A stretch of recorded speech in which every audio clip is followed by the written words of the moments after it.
Well, good morning, friends. Mark Holmes here, and as always, I want to thank you all for watching, commenting, subscribing, and being part of the Joe Boo Sports Report. Without you guys, as well as you ladies, you know that this literally does not work. We're going old school here, kind of guerrilla style, in which case we don't have all the bells and whistles of the studio because I've got to get my wife's car inspected this morning. And as they say, the early bird catches the worm. Apparently, I wasn't early enough because there's about five more birds in front of me trying to catch that worm. So we're gonna be here a while. So I was looking at Bleacher Report this morning, and they were basically having a deja vu moment to this game against Tampa Bay versus the Minnesota Viking game. And I'll see something that just kind of sparks all kinds of memories and stuff on there. And they were completely 100% right about that. But this is where we did something different in the end, although it ended up being the same outcome. And it's almost crazy the parallels to that game. That game we played in, did we play it in Dallas or did we play in Minneapolis? I can't remember. I think it was in Dallas. It was definitely in Dallas. That game, our kicker, Money Maher, who was not money that day, missed a field goal. That missed field goal was key because it would have changed how the Dallas Cowboys looked at the last drive that they had the football, because they were down by 4 points. This is one of those games that people will say, Dak Prescott lost to Minnesota. Kirk Cousins had a good day. It was 220 yards, 2 TDs, and an interception. Nothing really to write home about. Who really had a great game was Dalvin Cook. Dalvin Cook literally sliced and diced and ran all over our defense. Not just running the football, but actually catching screen passes.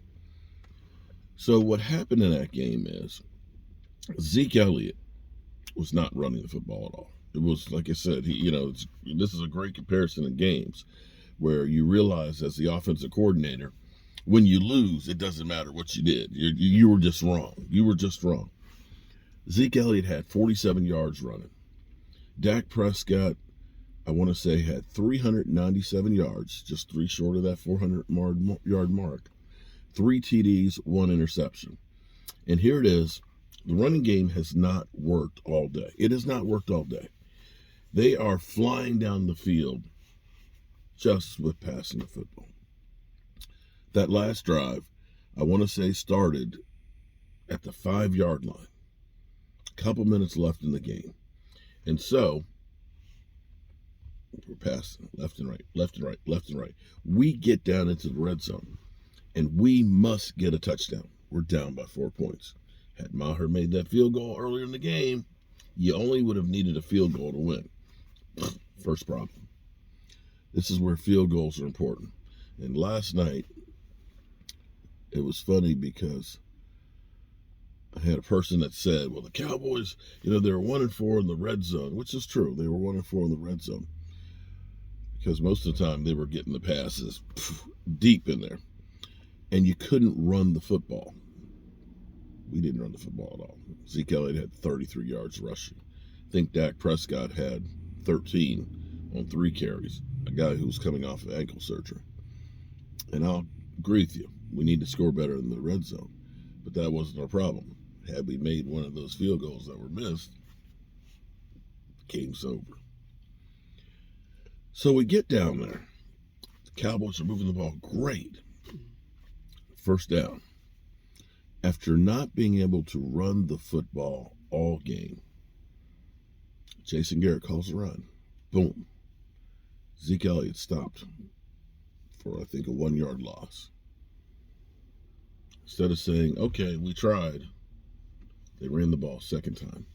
Boom. I think it was no gain. Now it's 3rd and 10. They call it out to Zeke Elliott in the flat. They pick up 3 yards. Now it's 4th down and 7.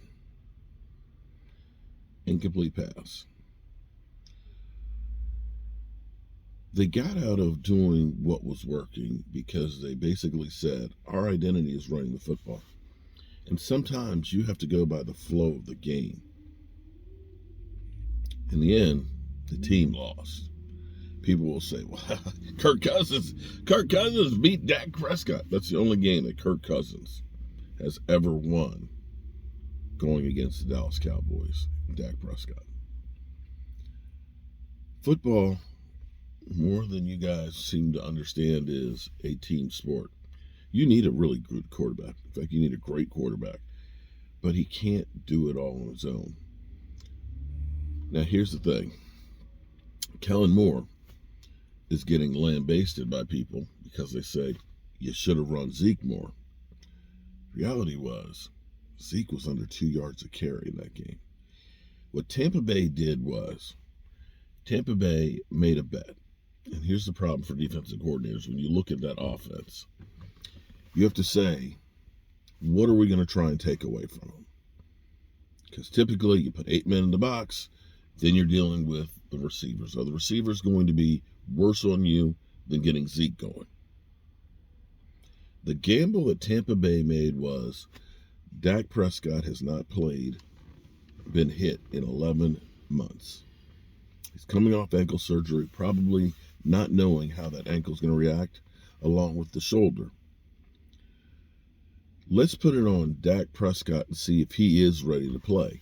We're going to take the running game away. And they did. They made sure there was no chance in the world that the Cowboys were going to beat them running the football.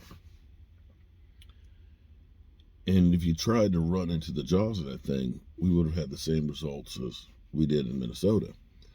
The thing was, the Cowboys, you could say they didn't run the football, but in a way, what they did was they made it like long handoffs.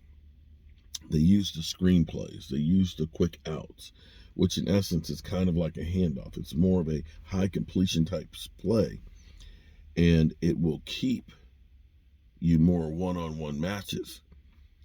If you'd run Zeke Elliott into the jaws of that defensive line, Ndamukong Suh, JPP, Vita Vea, it's literally running into a brick wall.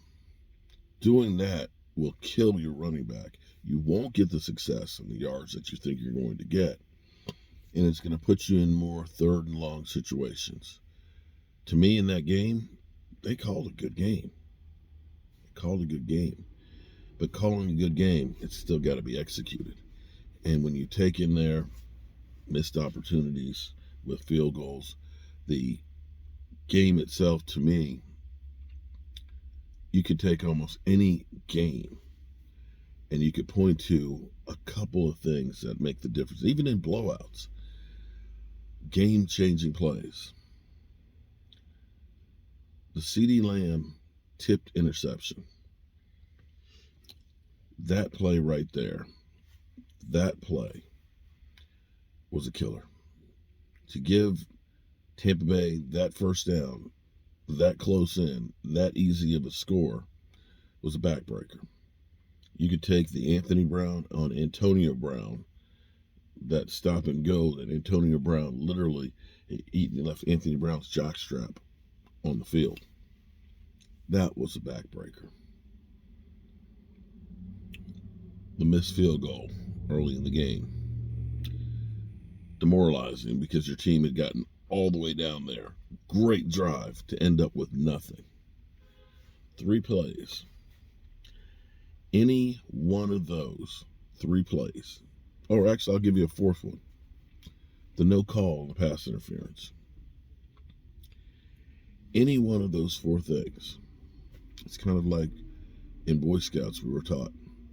To have a fire, you have to have 3 things. Heat, fuel, and, what's the other one? Air. Thank you, honey. Air. If you take any one of those away, you can't have a fire.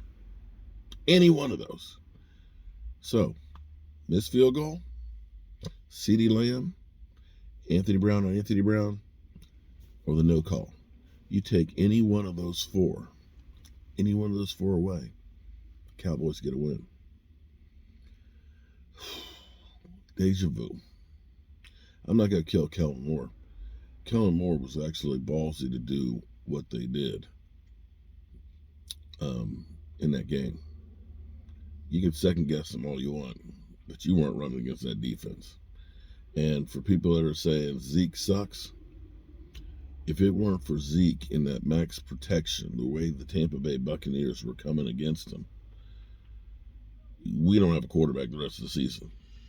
They were that good. They were coming after him, and they kept him off of him. So, I know you're mad, Cowboy fans, disappointed and things, but we're going to be okay. We'll weather the storm with Lyle Collins being out.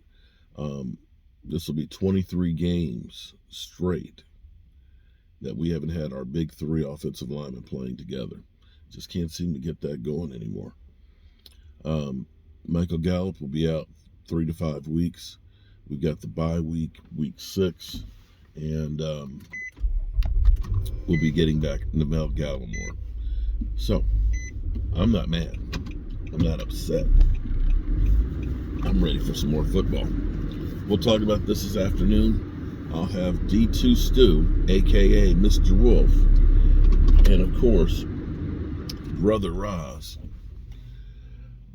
talking fantasy football this afternoon and previewing tomorrow's game. And don't forget, tomorrow we're trying something new.